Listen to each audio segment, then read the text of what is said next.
Hello दोस्तों, फिनटेकमो में आप सभी दर्शकों का स्वागत है।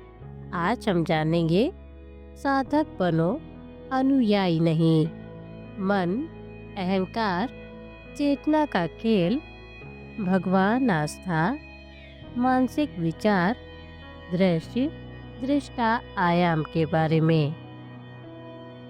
आध्यात्मिक यात्रा एक गहरी और व्यक्तिगत प्रक्रिया है जिसमें व्यक्ति अपने भीतर की सच्चाई को जानने और समझने का प्रयास करता है। यह यात्रा न केवल बाहरी दुनिया से बल्कि अपने भीतर से जुड़ी होती है। हमारी मानसिक स्थिति, हमारे विचार, हमारे अहंकार और हमारी चेतना के बीच जो संबंध होता है वह हमारे आध्यात्मिक अनुभव को प्रभावित करता है। इस गहरे विषय को समझने के लिए हमें सबसे पहले यह देखना होगा साधक और अनुयायी के बीच क्या अंतर है। इसके बाद हमें मन, अहंकार, चेतना, भगवान आस्था और दृश्य दृष्टा आयाम के विषय में गहरी समझ प्राप्त करनी होगी। साधक और अनुयायी, अंतर और गहराई। साधक और अनुयायी, इन दोनों शब्दों में जो अंतर है वह हमारे आध्यात्मिक विकास की दिशा को बहुत स्पष्ट करता है।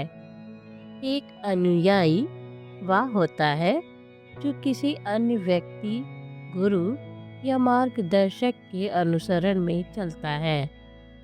वह किसी विचारधारा, धर्म या प्रणाली को बाहरी रूप से स्वीकार करता है और उसी के अनुसार अपने जीवन को चलाता है। लेकिन साधक एक गहरी आंतरिक यात्रा पर निकलता है। वह अपने भीतर के सत्य को जानने की कोशिश करता है, न कि केवल बाहरी सत्य को स्वीकार करने में संतुष्ट होता है। साधक का मार्ग एक आत्मनिर्भर मार्ग होता है जिसमें वह अपनी आंतरिक चेतना और बुद्धि का प्रयोग करता है। वह अपने मन की स्थितियों, अपने अहंकार की प्रवृत्तियों और अपनी आस्था के स्तरों को समझने का प्रयास करता है। साधक की यात्रा कभी भी बाहरी सिद्धांतों पर निर्भर नहीं होती। यह व्यक्तिगत अनुभव और आंतरिक जागरूकता से जुड़ी होती है। साधक का जीवन किसी प्रणाली के पालन करने का नहीं बल्कि आत्म समझ और अनुभव का होता है। जब कोई व्यक्ति साधक बनता है तो वह केवल गुरु के आदेशों का पालन करने के बजाय अपनी आंतरिक खोज में लीन होता है।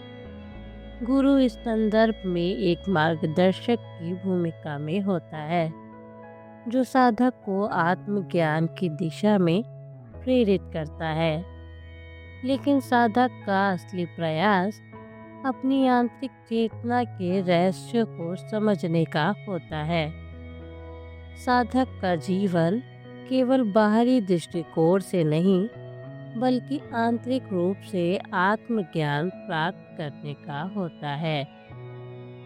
गुरु का मार्गदर्शन उस साधक के लिए केवल एक सहायक का रूप है जो अपने भीतर की सत्यता और दिव्य अनुभव को पहचानने की ओर बढ़ता है। मन और अहंकार, आध्यात्मिक यात्रा में बाधाएं। मन और अहंकार साधक के मार्ग में दो प्रमुख बाधाएं होती हैं। ये दोनों हमारी आंतरिक चेतना को भ्रामक रूप से प्रस्तुत करती हैं, जिसमें हम अपने वास्तविक स्व को पहचानने में विफल रहते हैं। मन हमारे विचारों और भावनाओं का केंद्र है। यह एक अदृश्य बल है जो हमारे भीतर लगातार विचारों और इंद्रिय संवेदनाओं को उत्पन्न करता है। ये विचार हमसे जुड़े होते हैं और हम इन्हें अपने मैं या स्व के रूप में स्वीकार कर लेते हैं। अहंकार जो मन में जुड़ा होता है हमें यह विश्वास दिलाता है कि हम अलग अलग और विशिष्ट हैं। यह हमें भ्रमित करता है क्योंकि हम अपने भीतर की शुद्ध चेतना के स्थान पर एक अस्थिर और परिवर्तनशील व्यक्तित्व को पहचानते हैं। अहंकार का प्रमुख कार्य हमें यह महसूस कराना है कि हम अपने शरीर, विचारों और अहंकारी छवि के रूप में हैं।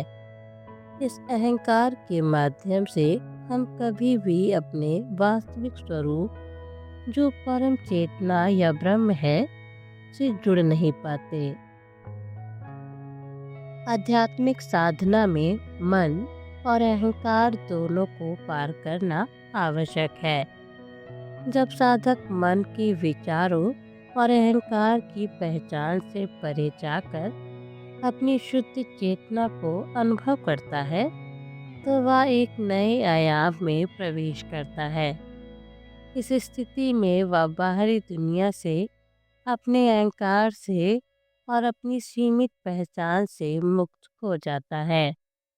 इस स्तर पर साधक को एहसास होता है कि उसकी असली पहचान ना तो उसका शरीर है, ना ही उसका मन, बल्कि वह शुद्ध चेतना है जो निरंतर और अमर है। मन और अहंकार के माध्यम से उत्पन्न होने वाली प्रतिक्रियाओं का उदाहरण रोजमर्रा की जिंदगी में देखा जा सकता है, जैसे किसी को अपमानित महसूस करना या अपनी उपलब्धियों को दूसरों से बेहतर समझना।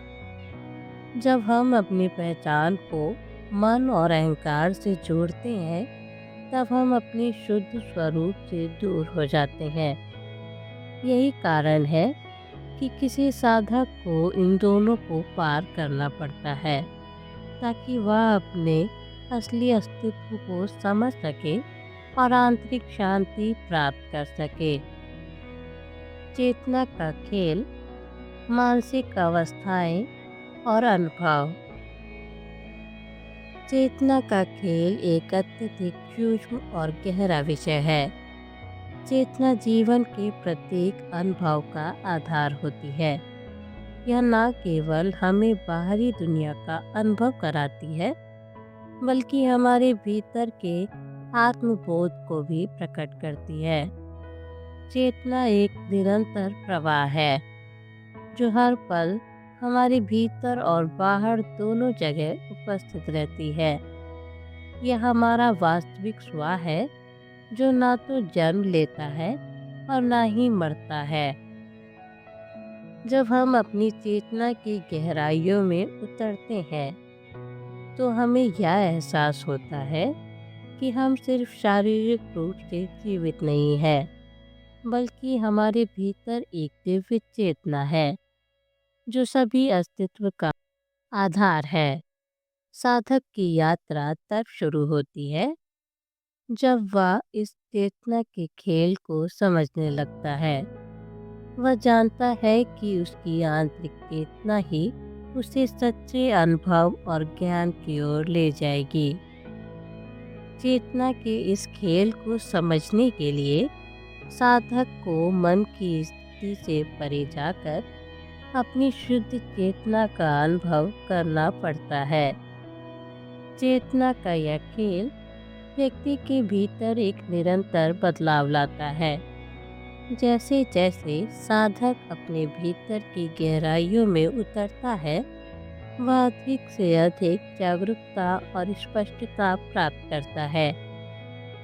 वह समझता है कि चेतना ही उस असली शक्ति का रूप है जो हमारे विचारों, भावनाओं और प्रतिक्रियाओं को आकार देती है। जब हम चेतना को सही रूप में अनुभव करते हैं तो हमें यह अनुभव होता है कि हम केवल एक शरीर या मन नहीं हैं, बल्कि हम एक शुद्ध चेतना है जो निरंतर जागृत रहती है। भगवान, आस्था, मानसिक विचार और विश्वास। भगवान आस्था एक मानसिक स्थिति है जो हमारे विश्वासों, विचारों और भावनाओं से जुड़ी होती है। हम जो भी मानते हैं वही हमारे जीवन के अनुभवों को आकार देती है। भगवान या परमात्मा के प्रति आस्था हमारे भीतर एक विश्वास प्रणाली का हिस्सा होती है जो हमें आंतरिक शांति और संतुलन की ओर मार्गदर्शन करती है। आध्यात्मिक यात्रा में भगवान आस्था का एक महत्वपूर्ण स्थान होता है।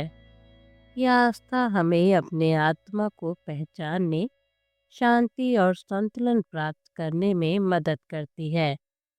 लेकिन भगवान आस्था का असली रूप तब सामने आता है जब हम इसे केवल बाहरी देवताओं तक सीमित नहीं रखते, बल्कि इसे अपनी आंतरिक चेतना में एक दिव्य शक्ति के रूप में महसूस करते हैं। सच्ची भगवान आस्था वह है जो केवल मानसिक विचारों तक सीमित न हो, बल्कि हमारे आंतरिक अनुभवों का हिस्सा बन जाए।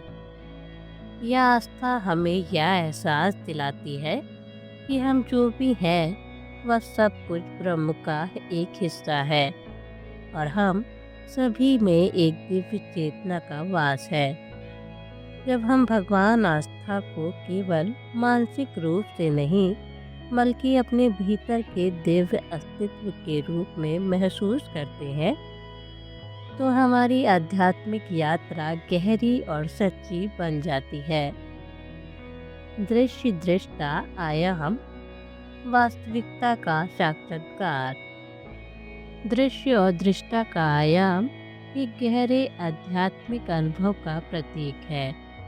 जब हम अपनी आंतरिक चेतना की गहराइयों में उतरते हैं तो हमें यह अनुभव होता है कि हम केवल एक दृष्टा हैं। हम ना तो शरीर है, ना ही मन और ना ही अहंकार। हम केवल एक साक्षी है जो इस जीवन के घटकों को देखता है। यह दृष्टा हमारी शुद्ध चेतना का प्रतीक है जो हर अनुभव को बिना किसी पक्षपाती विचार के देखता है। इस दृष्टा के आयाम में हमें यह समझ में आता है कि हम केवल एक विचार नहीं है, न ही एक भावना, बल्कि हम उस ब्रह्म का हिस्सा है जो संपूर्ण ब्रह्मांड में व्याप्त है। यह अनुभव उस स्थिति का होता है जिसमें हम अपने असली स्वरूप को पहचानते हैं। जब हम इस दृष्टा के आयाम को समझने लगते हैं तो हम अपनी वास्तविकता को पूरी तरह से समझ सकते हैं। यह अवस्था हमें यह एहसास दिलाती है कि हम केवल शारीरिक या मानसिक रूप से नहीं, बल्कि हम एक शुद्ध चेतना है जो निरंतर जागृत रहती है। निष्कर्ष, आध्यात्मिक यात्रा का सबसे महत्वपूर्ण पहलू यह है कि यह बाहरी दुनिया से ज़्यादा आंतरिक सत्य को खोजने का प्रयास है। साधक का मार्ग हमेशा आंतरिक होता है जो उसे अपनी शुद्ध चेतना, अहंकार से परे के सत्य और दिव्य अनुभव की ओर ले जाता है। जब साधक अपनी यात्रा में मन और अहंकार के खेल को समझकर भगवान, आस्था और चेतना का सही अनुभव करता है तो वह अपने वास्तविक स्वरूप को पहचानता है। उसे यह महसूस होता है कि वह केवल शरीर और मन नहीं है, बल्कि एक शुद्ध चेतना है जो ब्रह्म के साथ एक है। आध्यात्मिक साधना के इस मार्ग पर हर साधक के लिए अपना अनुभव, अपना सत्य और अपनी यात्रा होती है, लेकिन सभी का लक्ष्य एक ही होता है, आत्म साक्षात्कार और शांति की प्राप्ति।